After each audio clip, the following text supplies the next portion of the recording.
Yo, what's up? This week was like a 6, probably. Got some good stuff done. Um, Last time I showed the Obsidian nodes, and that was like my weekly project, and this week kind of works off of that. I was thinking of new ways to actually visualize D&D stuff. So normally I like to make maps, and I like to make battle maps and minis and all that stuff. I've got my 3D printers that I run for terrain and for, miniatures, obviously.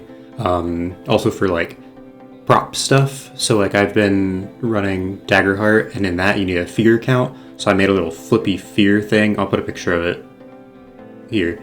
But what I've been working on specifically this week is these things. So check this out. This is a 3D model map of a city that I put together in Tinkercad, which is a easy to use CAD program that lets you build 3D models. You can like build stuff. If I add a block, you can have a block, and then you can add another block here, but that's a hole. So if you combine them, bang, you have a hole.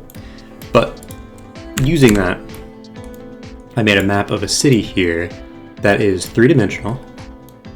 It's got the different tiers.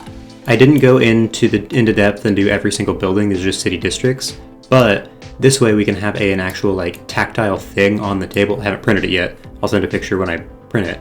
But we can have an actual tactile thing on the table that represents the map with the different districts. So we can have like something to pass around and get familiar with the city itself. So I've got this one for Oasis, like a deserty town. I guess it would help if I change this to a sandy color. Then I've got this, which is one that I'm in the process of doing. I drew the map out first and then decided to try and like turn it into one. It has this big, large crescent district. I'm not really liking this one as much, so I might not continue it. Not sure yet. And then I have this, which is just throwing stuff together, making a castle or a manor of some kind, kind of to serve the same purpose. This could print and maybe be like 6 inches wide and, 4 inches tall or whatever. And this would be a, like, you go to the governor's manor, here it is. And then they could, like, my players could play on the entry and say, oh, well, if the entrance is here, let's go around to this back area and maybe there's a window along this side. And it gives a more complete representation in the 3D space as opposed to like a picture or a map or something that only does 2D space. Not that pictures are bad and this takes way more time, but when I'm bored at work and am able to do this, this is what I start doing.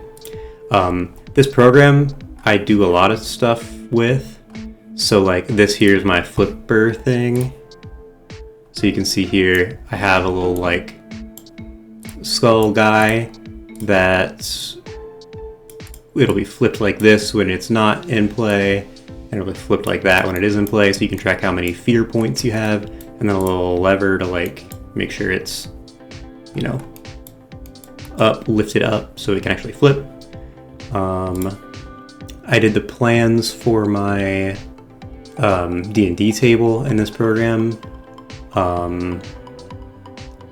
Different pieces for, there's a controller holder, a card deck holder, screwdriver holders, all this stuff, and it's fairly easy to use. You can even build fucking circuit boards in here, which is wild, but I haven't done that yet. This guy, I'm kind of excited for this too. I'm coming up with a steampunk game where you have like an overworld map, and we'll say like this is a zone and you have a bunch of zones on the map that represent different like places around the country, and you can send different tiered units to these different zones, like board game style, like Risk kinda. So this print is an airship that can slot a D6 inside of it, so you can rotate it around, and if the D6 is like shows the 1 on top, it's a tier 1 airship that moves around. I do have these printed, so I could put pictures of that up as well. But yeah, you can do like a tier 1 with a D6 with a 1, you up to a tier 6. And I got like this took 40 minutes to print a single one, so we can crank those up pretty quick if we need more like during a game. So honestly though, that's been it.